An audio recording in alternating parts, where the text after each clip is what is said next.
appropriation. Assemblywoman Timberlake. Mr. Speaker, just a few words on the bill.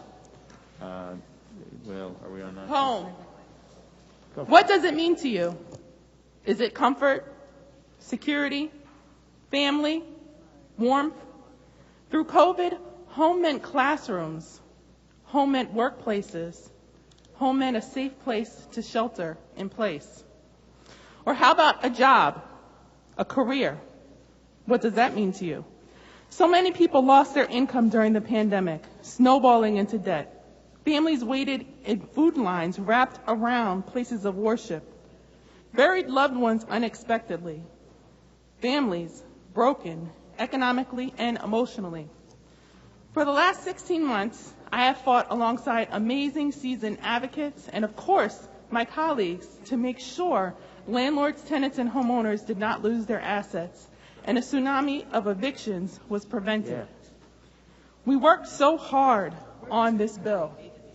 And just as a point that I need to mention for all of the ladies in the room who may doubt the power that we have and what it is that we can do, 16 months is a long time.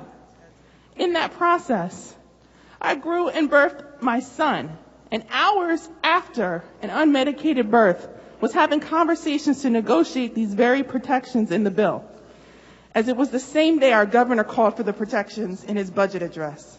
I had to make mention of that. One, for all the women who do not think they can do this work and birth at the same time. I assure you we can. And for two, because during one of the most precious times to my family and I, it was important to make sure families all over the state of New Jersey could keep a roof over their heads for their homes as we prepared only to bring our baby home a few days later. The bill, after a tremendous amount of negotiations, rewrites, reintroductions, we stayed the course to make sure we were preventing the tsunamis of evictions. At every turn, we went toe-to-toe with corporate lobbyists to ensure fair protections for all. We made sure every discussion endpoint embodied what became coined as the People's Bill and its merit, because it's imperative for these protections to be in place after the moratorium lifts. I told this body of our colleagues last time I spoke on the subject that the only way any public servant can enter into what Dr. King called as the kingdom of greatness is if we are passing laws to make sure people have adequate food, means, and yes, shelter. I believe we're doing that.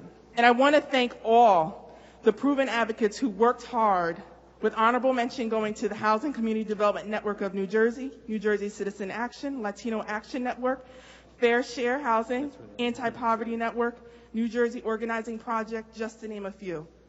I have to also mention Senate sponsors, and one gentleman in particular who worked on this issue for an entire year, and that is Senator Troy Singleton. Also to Senator Stack. My fellow bill sponsors, Housing Chair Wimberly, Spate, and McKnight. You should stand up and take a bow. Today is a good day. And of course, Speaker, thank you. Thank you for your steadfast leadership and for standing by all of us through this and for always doing what is right. Your leadership is second to none, and you're an honest and a fair man and a person who stands by your word. So I have to tell you that publicly on the record. For the people of the state of New Jersey, we stayed the course for you. And I have to say thank you to my family who understood that this bill is about all New Jersey families and, of course, home. I move the bill. Assemblywoman Timberlake moves the substitution. All those in favor signify by saying aye. Opposed, no, we did that already. I apologize. Assemblywoman Timberlake moves the bill. Madam Clerk, please open the machine for a vote. Are all recorded who wish to be recorded properly recorded? Madam Clerk, please close the machine and take a tally. Mr. Speaker, Senate Bill 3691 has received 74 votes in the affirmative, 0 in the negative, and 0 abstentions.